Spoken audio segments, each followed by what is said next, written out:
Assalamualaikum warahmatullahi wabarakatuh. Sahabat-sahabatku sekalian, berjumpa dengan kami penyuluh agama Islam Kecamatan Yosowilangun pada pagi hari yang cerah ini.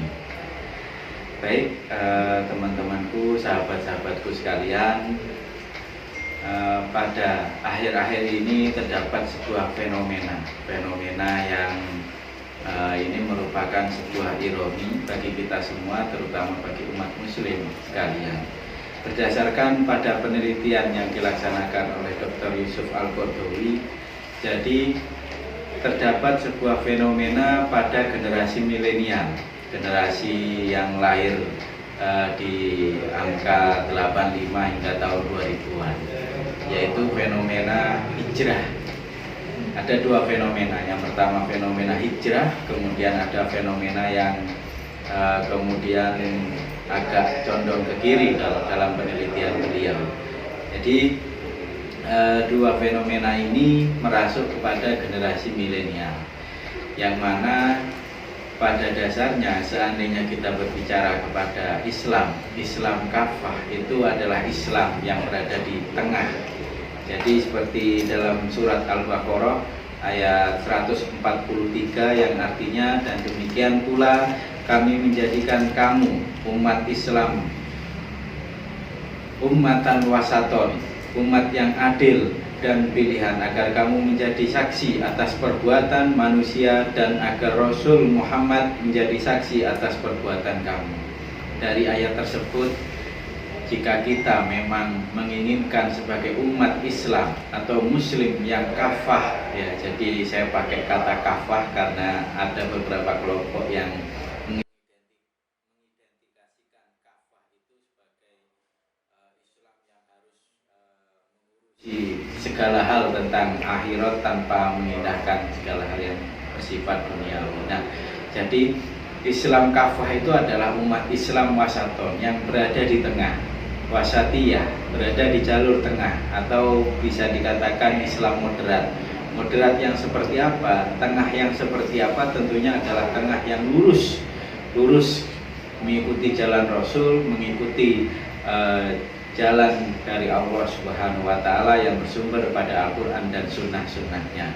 Nah, dalam penelitian tersebut terdapat dua golongan yang saat ini terjadi di kalangan kita, yaitu golongan kanan ke kanan ataupun kiri ke kiri. Jadi kalau saya ambil istilah dalam penelitian tersebut, kanan ke kanan ini nanti cenderungnya akan kepada radikalisme. Jadi cenderungnya akan kepada sifat-sifat yang intoleran.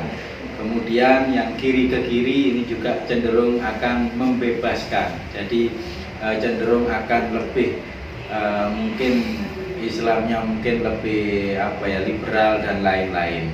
Nah, untuk kanan dan ke kanan ini memang kalau di kita di Indonesia, terutama di kalangan Kementerian Agama Islam, itu ada radikalisme. Jadi Kementerian Agama ada radikalisme yang biasa kita sebut. Jadi radikalisme ini adalah tadi berawal dari sifat yang kanan ke kanan, sifat yang berlebihan. Jadi menganggap bahwa apa yang dia yakini itu benar, sedangkan apa yang diyakini oleh orang lain itu salah. Sehingga bisa dicontohkan oleh Rasulullah Shallallahu Alaihi Wasallam. Jadi suatu waktu ada 3 orang yang kemudian datang kepada rumah Rasulullah, bertemu dengan istri Rasulullah, bertemu dengan Aisyah, kemudian bertanya oleh Aisyah, ada perlu apa untuk mencari Rasulullah? Kemudian 3 orang tersebut menanyakan, kami ingin menanyakan ibadah mana yang lebih baik, antara ibadah kami atau ibadah yang dilaksanakan oleh Rasulullah SAW. Nah, kemudian ditanya apa ibadahnya.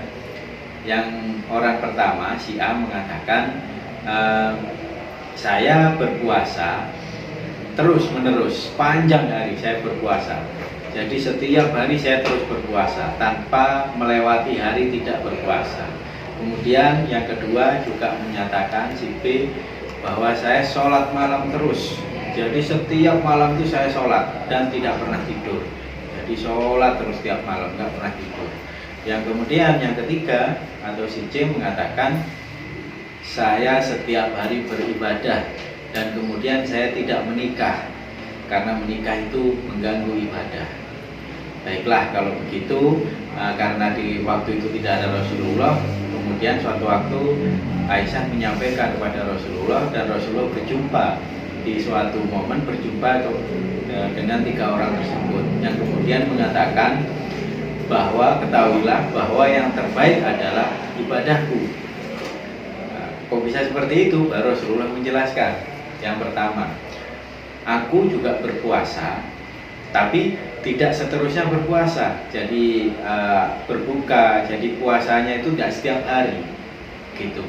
Nah kemudian yang kedua nyatakan bahwa aku juga sholat malam, sholat lail, tapi kemudian aku juga tidur, bukan kemudian semalam suntuk tidak tidur sama sekali. Nah itu. Kemudian yang ketiga juga Rasulullah mengatakan bahwa aku juga beribadah, tapi aku juga menikah. Jadi bukan hanya melaksanakan ibadah terus-terusan, tapi aku juga menikah, berkeluarga dan memiliki anak. Nah itu yang dimaksud dengan sikap hulu yang nantinya akan cenderung kepada radikalisme. Nah seperti itu. Nah kemudian untuk yang golongan kiri ke kiri ini biasa disebut dengan serba kurang atau serba membebaskan. Kalau dalam istilahnya bisa disebut dengan liberalisme agama ataupun pluralisme agama. Jadi memandang bahwa meyakini bahwa semua agama itu benar. Nah itu juga termasuk sikap-sikap liberalisme. Nah kita sebagai umat muslim tentu kita harus meyakini bahwa Islam adalah agama yang paling benar. Agama lain, misalkan ada agama Kristen, umatnya juga harus meyakini bahwa agama Kristen yang paling benar. Tetapi yang tidak boleh adalah memaksakan kepada umat agama lain bahwa agama kita yang paling benar, sedangkan umat yang lain harus mengikuti agama kita. Nah itu yang salah, seperti itu. Nah baik, itu yang sekarang sedang wabah atau yang sekarang sedang menyerang golongan-golongan milenial, baik melalui media sosial, baik melalui internet yang kemudian dikonsumsi secara umum kepada generasi-generasi kita yang ke depan nantinya tentu akan menciptakan sebuah generasi yang bisa dikatakan generasi garis keras maupun generasi garis yang lunak, seperti itu. Nah baik, itu yang sekarang sedang wabah atau yang sekarang sedang menyerang golongan-golongan milenial, baik melalui media sosial, baik melalui internet yang kemudian dikonsumsi secara umum kepada generasi-generasi kita yang ke depan nantinya tentu akan menciptakan sebuah generasi yang bisa dikatakan generasi garis keras maupun generasi garis yang lunak, seperti itu. Jadi seharusnya kita sebagai umat muslim juga saling mengingatkan, saling menasihati bagaimana agar kemudian kita sebagai generasi penerus Islam, generasi penerus muslim mampu menjadi umat muslim yang kafah, yang umat muslim yang kafah, yaitu yang wasatiyah, yang tengahan, atau muslim yang moderat. Akhirul kalam, bila ada salah kata, bila bisabilillah, fastaghfirul khairat. Wassalamualaikum warahmatullahi wabarakatuh.